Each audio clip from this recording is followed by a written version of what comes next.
Everyone thought he was just my helpful coworker, always smiling, always supportive. But behind that grin was a thief, and what he didn't know was I had planned for betrayal all along. When I first met Ethan, he struck me as one of the most genuine people in the office. Always quick with a joke, always ready to lend a hand. We were both part of the product development team, working long hours, bouncing ideas off each other, even grabbing beers after work. He felt less like a coworker and more like a friend, maybe even a brother. It's strange how trust builds in silence. You don't really notice it until it's broken. We never had a sit-down moment where I told him, "I trust you," but I did. I trusted him with ideas, with frustrations, with plans I hadn't shared with anyone else, including the one project that meant everything to me. That project was my shot. After years of being overlooked, I had finally come up with something that could change the game. A revolutionary design system I'd been piecing together late at night on weekends in quiet corners of coffee shops. It wasn't just work, it was personal. And because we worked closely, I let Ethan see parts of it. I even asked for his feedback. He seemed excited for me, proud even. I remember how he slapped my back and said, "Man, this is gonna put you on the map." I believed him. I never saw any signs, no red flags, no hesitation, just shared laughs and mutual dreams.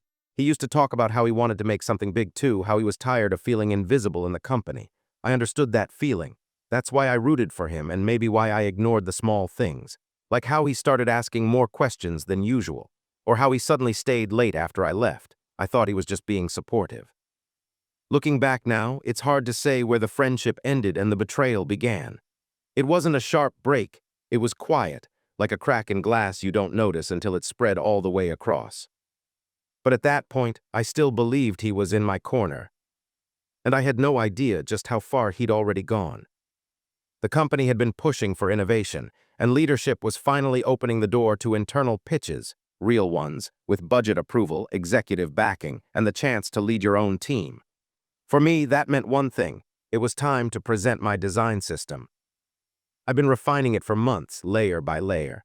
It wasn't just about aesthetics, it was a complete overhaul of how we handled user experiences. Faster development, better accessibility, stronger branding. I had built the foundation in silence, always thinking one step ahead. This wasn't a shot in the dark. I knew it worked. I'd already created mock-ups, prototypes, and even a roadmap for deployment. The pitch was 2 weeks away. I was nervous, but it was the kind of nervous that pushes you forward. I stayed late every night, fine-tuning the presentation, writing down every possible question they might ask. I wanted to be ready for anything. Ethan offered to help. He said he believed in the idea that it was the kind of thing that gets you promoted. I laughed, nodded, and showed him parts of the deck. We even ran through some of the slides together. "You're going to crush it," he said, clapping me on the shoulder. "This is it, man, your breakthrough." I wanted to believe it. I did believe it, but something started to gnaw at me. A subtle discomfort, like a flicker in the background that wouldn't go away. He asked to double-check my design files one night. Said he wanted to help optimize a few elements. He offered to back up my folders on a shared drive. Generous, sure, but oddly eager. Still, I brushed it off. Maybe he was just trying to be helpful. Maybe he genuinely wanted to see me succeed. But the feeling didn't fade. If anything, it grew. So I took a precaution. Quietly, without telling anyone, not even Ethan, I embedded a set of invisible digital watermarks into every major component of my system. They weren't visible to the naked eye, but they were unique, traceable, and tied directly to my metadata. A trick I'd learned years ago from a developer friend. I didn't expect to need them, but part of me, the quiet, guarded part, knew it was better to be safe. And that part of me would soon be very, very grateful. The week before the pitch, I could feel something shift. At first, it was small. Ethan started avoiding eye contact when we passed each other in the hallway. Nothing dramatic, just quick glances, then looking away. He wasn't laughing at my jokes like he used to. He stopped asking how the project was going. We used to talk about every little detail. Now he barely asked anything unless I brought it up first. I told myself it was stress. We were all under pressure. Maybe he was focused on his own tasks. Maybe I was just being paranoid. But then I caught him in the break room, whispering on the phone. I only caught part of it, but he said something like, "Yeah, I've got the files, just cleaning them up." He saw me walk in, and he immediately ended the call, smiled like nothing happened. "Everything good?" I asked, trying to sound casual. "Yeah, just talking to my cousin," he said. "He's applying for a job in UI design. I was giving him advice." That should have made sense, but it didn't. Not with the way he froze when I entered, not with the way his hand trembled slightly as he sipped his coffee. Later that night, I checked our shared folders. My presentation was intact. Nothing looked touched.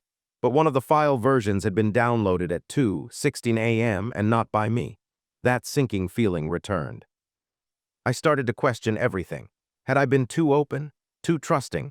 I thought of all the late nights, the code, the sketches, the dreams I'd told him about leading a team, making something that mattered. It felt like someone was standing behind me, reaching slowly into my pocket while pretending to cheer me on. I didn't want to accuse him. I didn't want to believe it. But I started changing my passwords, moving sensitive files offline, watching everything more closely. I stopped sharing updates with him, even if it made things awkward. I told him I was reworking the flow, just an excuse to keep things private. He didn't seem to mind. In fact, he backed off almost too easily. That's when I knew something wasn't right. And I was about to find out just how far it had already gone. The company had scheduled a big innovation showcase, an internal event where teams could present new ideas and leadership would select a few to fund. I'd been preparing for this moment for months. This was it, the pitch I'd been building in silence, the dream I had buried inside every line of code and every pixel. But when I walked into the conference room that morning, nothing felt right. There was a buzz in the air, excited whispers, people clustered around one of the monitors. I heard my name mentioned, not in a good way, more like confusion. I caught a snippet. Didn't he say he was working on something like this? Then I saw it. The screen showed a sleek presentation deck, minimalist UI, modular components, exact language I had written in my notes. It wasn't just similar, it was mine. The structure, the layout, even the flow of the pitch, all of it pulled straight from my files. Someone had beaten me to presenting it. And that someone was Ethan. He stood near the screen, wearing the same calm smile he always had, like nothing was out of place. As he spoke, his voice was smooth, confident, practiced. He used my examples, quoted data I had gathered. He even introduced the concept under a different name, Streamline UX, but every detail was lifted from the system I had built. I felt frozen in place. My body sat still, but my mind was crashing. People clapped. Leadership nodded with approval. One of the execs leaned in and whispered something to Ethan, and he smiled even wider. My throat tightened. I tried to speak, but nothing came out. After the pitch, I pulled him aside. "What was that?" I asked, trying to keep my voice steady. "That was my system, you know that." He didn't flinch, just shrugged. "I made improvements, it's not exactly the same." I stared at him, heart pounding. "You stole it." He leaned in, dropped his voice. "You can't prove that, and even if you tried, who do you think they'd believe?" He walked away before I could respond. For the first time in my life, I felt completely powerless. I wanted to scream, to throw something, to disappear. But I didn't, because I had something he didn't know about. And it was already working in the background. That afternoon, I sat at my desk, staring blankly at my screen while the office buzzed around me. People passed by with congratulations for Ethan, talking about his brilliant new idea and how it might be greenlit. Every compliment felt like a punch to the chest. I couldn't let it go. I couldn't just sit there and watch him get away with it. So I went to HR. I laid out everything, the design system I'd been working on for months, how Ethan had access to my files, how he suddenly presented something nearly identical. I tried to stay calm, focused, professional, but my voice shook more than I wanted it to. The HR manager nodded patiently, taking notes. "Do you have any proof that the files were originally yours?" That was the catch. All they saw was two employees with a similar idea. I didn't tell them about the hidden watermarks, not yet. I wanted to be sure. I didn't want to tip him off before the time was right. So for now, all I could say was, "Yes, I do. I just need a little time to gather it." She agreed to log my concern, but made no promises. "We'll need to look into both versions of the project. It might just be a misunderstanding." A misunderstanding. I left the room with a pit in my stomach. Later, I confronted Ethan again, this time in the parking lot. No one else around. "I told HR," I said flatly.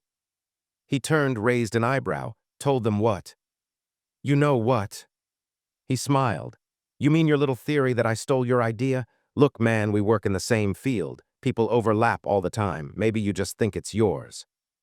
I stepped closer. You used my exact wireframes. He didn't back down. Can you prove that? Because as far as anyone's concerned, I presented it. I own it. You want to play this game? Fine, but just know you're punching way above your weight. He turned and walked away like he'd already won. And maybe he had for now. Everyone saw him as the rising star. And me, I looked like the jealous guy grasping at straws. But he had made one mistake. He underestimated how far I was willing to go for the truth. I went home that night feeling drained. My stomach was in knots. I couldn't eat, couldn't sleep. I just lay there, staring at the ceiling, going over every conversation, every warning sign I'd ignored. Ethan had stolen from me, and he was walking around like he owned the place, like I was the one in the wrong. But around 3 a.m., I got up, walked over to my laptop, and opened the original files, the ones I hadn't touched since embedding the hidden watermarks. They were still there. I ran a quick verification tool, the one my old developer friend had helped me set up. Each component, every module, even the font system, they all had embedded tags in the metadata. Nothing visible to the eye, nothing that would show up in a basic inspection. But if you knew where to look, it was like digital DNA. Each tag was time-stamped and linked to my original device ID. I stared at the confirmation report for a long time, finally feeling a sliver of something I hadn't felt in days. Control. I wasn't powerless. He'd taken my work, yes, but he didn't know I had marked every piece. He didn't know he'd walked into the showcase with my fingerprints all over his stolen product. He didn't know I had already left a trail, not just in the metadata, but in emails, saved drafts, and source file history. Quiet, invisible proof that I had been the first one there. I didn't rush to HR the next morning. No, I wanted to do it right. Instead, I started organizing everything. I compiled a full report, timelines, comparisons, screenshots, and the verification data showing my original creation with the embedded tags. I wrote everything as if I were preparing for a courtroom. Because in a way, that's what it was. And while Ethan strutted around the office, taking meetings with higher-ups, talking about team leadership and future planning, I waited. I let him dig deeper, let him grow more confident, let him talk louder. Because the louder he got, the more attention he drew. And soon, I was going to turn that spotlight directly on him. The following week, things moved quickly, for Ethan at least.